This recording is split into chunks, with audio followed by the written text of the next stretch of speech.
Sampai hari dah. Tak ada air. Nak air betul lah. Lori ada. Tapi tak cukup.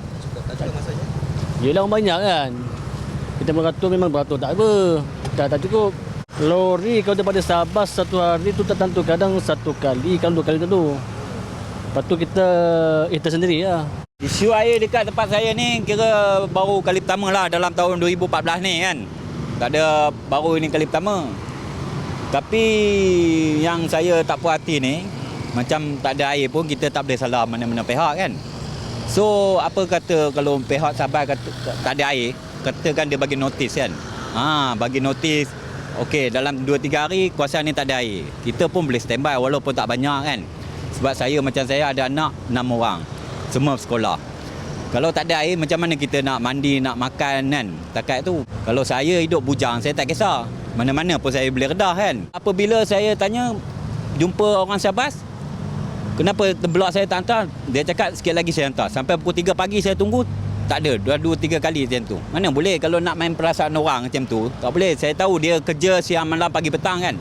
Tapi tak boleh lah buat macam ni. Kita pun memerlukan air. Macam saya ni sehari 20 kali turun naik tangga. Angkat macam ni. Ini yang kecil, ada lagi besar. Boleh tahan ke saya? Saya nampak macam DAP ke UMNO ke, dia punya konsep lain tak sama kan. Mungkin DAP cara dia macam ni, cara UMNO macam ni kan. Kita tak boleh nak kritik mana-mana pihak. Kalau kita kritik pun tak guna. Yang penting air.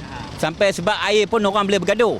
Biar api tak ada kan. Jangan air tak ada. Kita ambil air dari sungai Sekamat lah.